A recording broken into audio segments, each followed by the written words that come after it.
Welcome to the Raging Hot Mind podcast.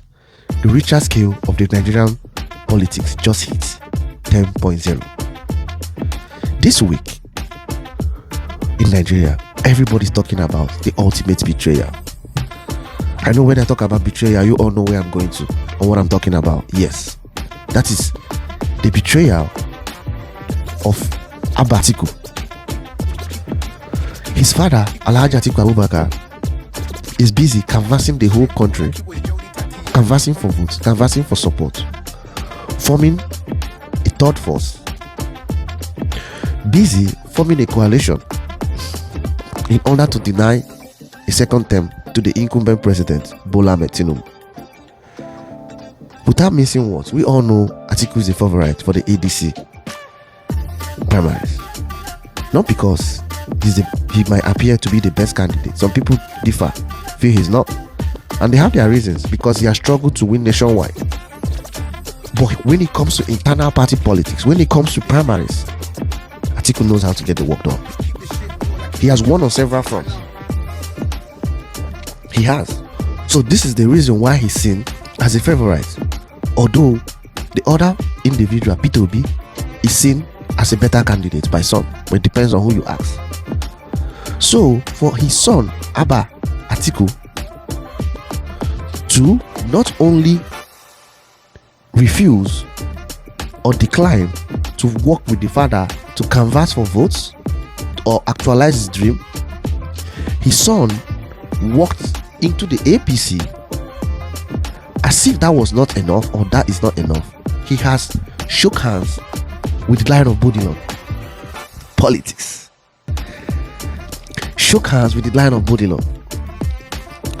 Not only has he quietly walked into the APC or quietly kept mute, he has publicly declared his support for the incumbent president. This is shocking. So, is he a pawn used by the present government, or did Abba just bury his father's 2027 political ambition? Let's get into the course. Good morning, good evening to you all, depending on where you're watching me from. If you're enjoying my podcast, smash that like button, share, subscribe, and drop your comments. Now, let's go into the context. In Nigeria and in most African countries, yes, especially West Africa, I can tell you for a fact, not just in most West African families or most West African countries, family is seen as everything. Family is seen as so strong that even some men and some women, that is extended family, the family, your sibling, your father, your mother, is so strong that some men and some women, when they eventually get married, they don't know how to maintain that balance between their immediate family and their extended family. So some couples or some families struggle to do that. That tells you how we view blood as so thick. That doesn't mean there's no betrayal, there's no backstabbing, or we all hear it happens. But in the society, it's viewed as so strong. But that appears to have changed in 2026. We are still in January. That appears to have changed in January 2026. Politics is not stronger than blood. I think I will be alive to witness this thing happen. I think I will be alive to witness where politics appears to be more elastic and stronger than blood. For the first time in history, we have a father or the son on the opposite sides of the most bitter rivalry in West African political history. Opposite polar sides. We all know no love is lost between Atiku and Tinubu. These are politicians that appear to be best of friends, but lately, same like in the last 10 years, they are sworn enemies. So why has Abba Abubakar decided to pitch his tent with APC? Not only pitch his tent, but make it public. Why? Abba Abubakar might not be a political heavyweight. No, little is none of him politically. But he just humiliated the father. He just did. You can talk about how he tells well or he speaks well of the father in a family where it's democratic. Yes. And I like the statement Atiku dropped, the PR, the way he tried to spin it. Whoever composed that message did a very good damage control. That was, he couldn't have gotten it any better. It shows how democratic he is. But when it comes to voting, it's not about who you really are. It's about how the people view you. It's about the perception. Perception is so important in politics. And that is why we see politicians claiming to be what they are not. They start preaching, they start reading the Bible, they start frying akara. These are people. They start going to public stores to make it look like the ordinary people. So with this move, he's going to be viewed as a man who cannot control his home. But in reality, there's nothing he can do. His son is an adult. So now, for more context as regards Abba Abubakar. Abba Abubakar is the son from the second marriage of Atiku Abubakar to Ladi Yakubu. He was named after his mother's father.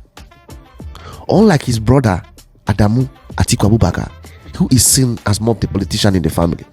Adamu was once a commissioner in Adamawa State. Abba Abubakar is seen more as a businessman.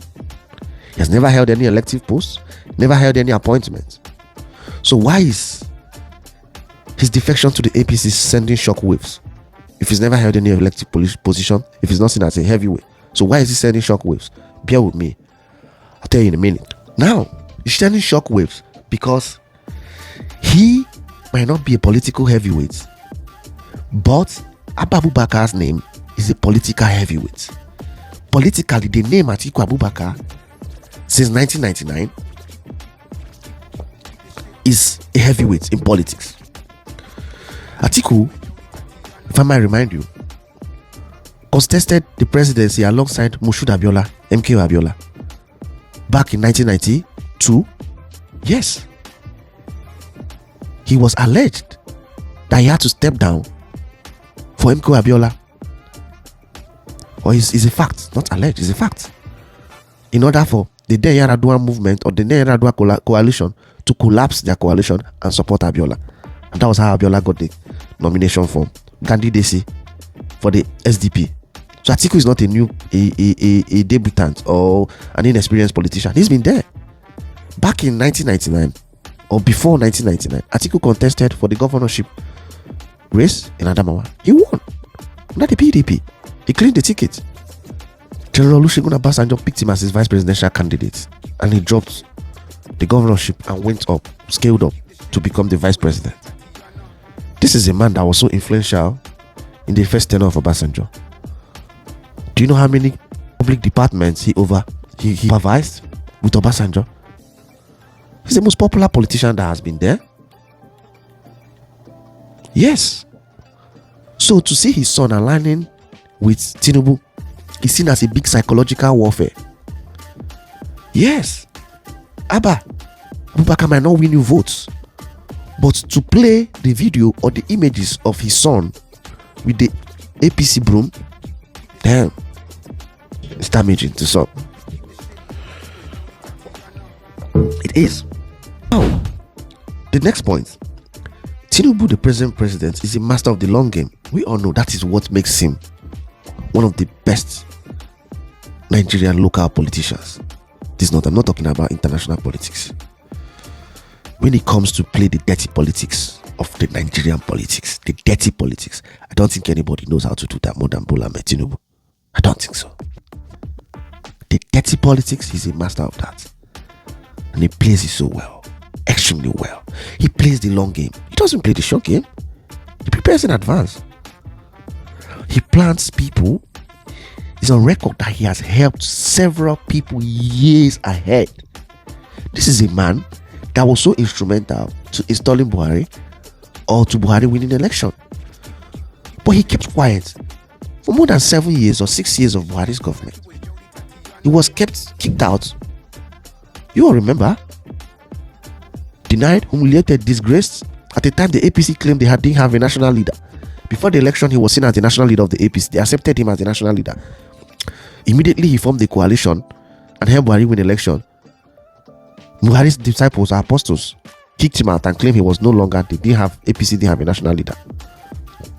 his candidates to become the Senate president, speaker in the first tenure, they lost out.